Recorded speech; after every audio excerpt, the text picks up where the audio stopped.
Good morning, friends. I'm going to talk to you today about something that might offend a lot of people, but it's got to be said.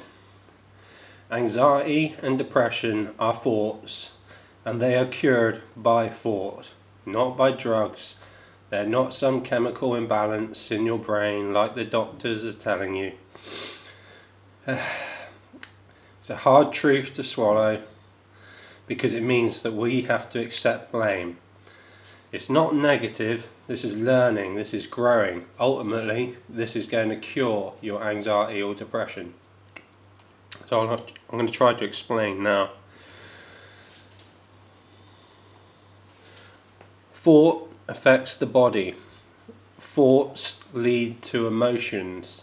Emotions lead to stress. Stress leads to physical symptoms in the body.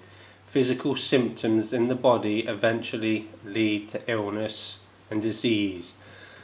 Collective thoughts are picked up by others, and they're usually critical of oneself or someone else. And most of these thoughts are not even your own. They're picked up through childhood as we grow up, through the collective identity of our culture, our family, our parents, our teachers, etc. They are concepts or ideas that are created by the mind, an imaginary identity. Often they are worry about the future, which is anxiety, or they are worry about the past, which is depression. Thoughts create mental pain, stress, which manifests as emotional pain in the body. That's what we call the pain body, and this is what is released when we go to sleep. And each morning we wake and we're refreshed from this emotional, physical pain body stress. The reason why it's called disease is because it's dis-ease, a state of not being at ease, a state of simply not being. The solution is to learn to tame your thoughts and your addiction to thoughts, and learn to control your mind.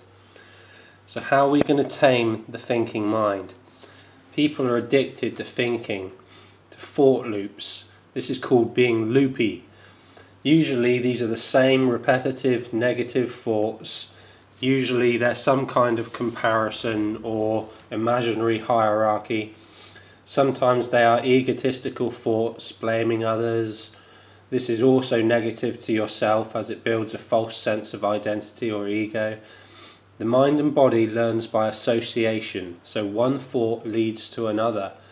This is what causes compulsive behavior. For example, if you smoke a cigarette after dinner, then whenever you eat, you will notice your mind brings up the thought of a cigarette after eating.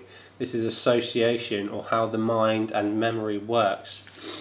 In order to break negative patterns of behavior, we're going to become aware of the thoughts when they arise, and then deny engaging in the activity. Practicing the denial of desires, the seeking mind always wants the next thing. Deny this to increase your presence and raise awareness. This stops the compulsive action and thoughts from being reinforced. If you deny it enough, eventually you will not even get the thought of the cigarette after dinner. You do not fight the thought by denial or get angered if the thought arises. You simply allow it to pass. This is your practice. Become aware of it and allow it to pass. Don't identify with it. This is training your own mind so that you can take control of your mind and body. Many people do not realize that they are often acting completely unconsciously because they've never been taught to control association and thought in the mind. The more you give in to compulsive thought or action, the more reinforced that thought becomes. The more you deny giving in to that action or allow the thought to pass by becoming aware of it, the more it diminishes and will disappear completely. Practice thankfulness and gratefulness. Maybe this is just access to clean water and oatmeal every day. Gratefulness allows you to enjoy every moment. It curbs the relentless desire. Many people are always seeking the next thing, the next moment. This is a false belief that happiness is around the corner, or in the next object, or a lover, or the next purchase, or the next bit of food.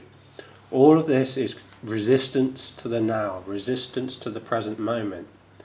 To fully let go of this resistance is to experience joy. The pain caused by the addiction to thinking and seeking is gone and replaced by feeling and knowing the beauty and love that is in all. So, as a daily practice, pay awareness to the thoughts that arise in your mind and allow them to pass.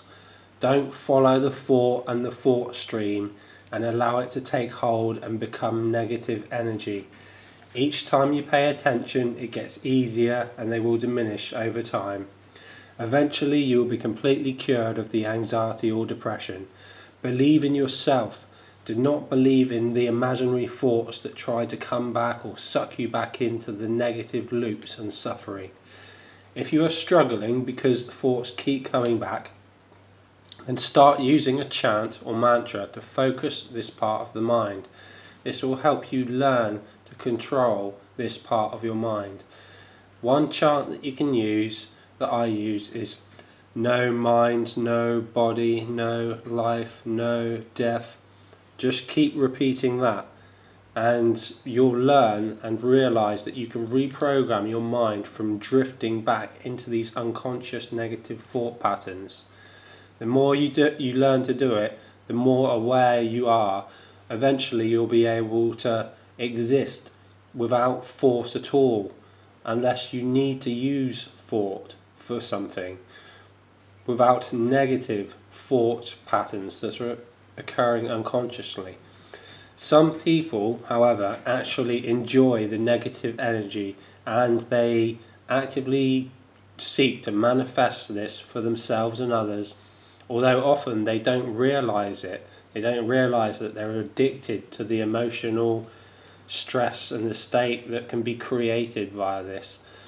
Maybe they need to suffer some more before they get to the realization that it's bliss to face up to this and to let it go.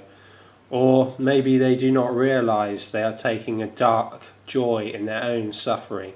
For most, though, they simply don't wish to accept that they can control or tame or learn to change their own mind because of their ego, and the ego likes to believe it's always right, even though it doesn't actually exist. The ego is just a imaginary identity that doesn't actually exist and is not you at all. You are the consciousness, you are the awareness, you are the present moment. I realise this is a difficult one to realise or accept for many, so I expect to take quite a lot of attack here in the comments possibly, but that's okay. Do what you will.